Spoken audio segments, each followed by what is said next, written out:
Pemirsa, saat ini kami sedang berada di Bandara Internasional Sultan Mahmud II, di mana baru saja kita ketahui bahwa ada salah satu tersangka dugaan gratifikasi pemberi suap kepada oknum pegawai pajak ini, yaitu berinisial FF, salah satu direktur perusahaan ternama. Ini dilakukan penjemputan di Jawa Barat dan saat ini akan segera tiba di Bandara SMB 2 oleh tim Kejaksaan Tinggi Sumatera Selatan. Lalu seperti apa lebih lengkapnya? Mari ikuti reportase Firza Rizky, juru kamera Aji Delia. Tapi kayak FF tersangka kasus dugaan korupsi dan juga pemberian gratifikasi oknum pegawai pajak tiba di Bandara SMB 2 Palembang dengan pengawalan ketat tim Kejaksaan Tinggi Sumatera Selatan. FF tiba dengan menggunakan masker dan juga rompi merah, langsung digiring ke mobil tahanan kejaksaan lalu dibawa ke rutan.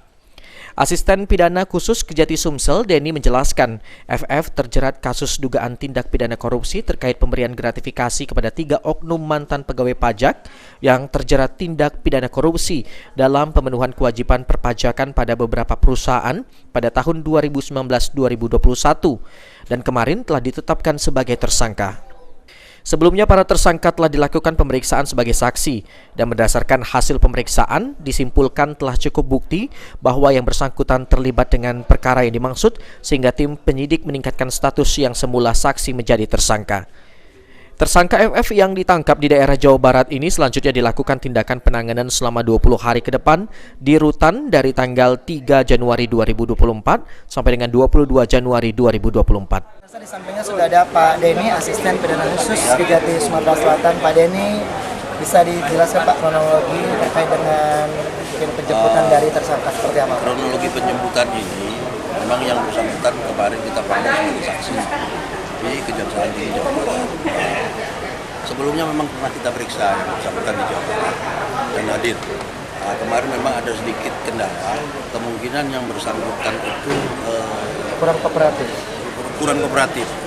Entah itu ada urusan apa, akhirnya kerjasama kami dan menggerakkan tim intelijen, dukungan intelijen Kejari Palembang, akhirnya kita telusur dan terpaksa kita bawa dari Kabupaten Gumula, dari kediaman yang bersangkutan. Kita jemput di sana.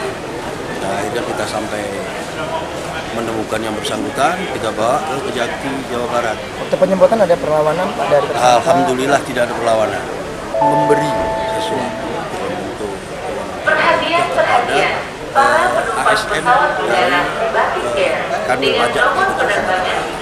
Jumlahnya Pak? Kalau jumlah kurang lebih sekitar 400 sampai 500 juta. 500 juta. Lebih, ya. Total itu Pak ya? Untuk ketiga orang. Ya pemirsa, tentunya kita kawal bersama ini seperti apa ending dari kasus yang sudah dilakukan oleh pihak Kejaksaan Tinggi Sumatera Selatan, dan tentunya kita mengharapkan agar proses hukum bisa langsung ditegakkan kepada semua tentunya yang terlibat dalam kasus ini. Saya Firza Rizky, juru kamera Aji Delia, melaporkan untuk Anda. Aji Delia, PAL TV.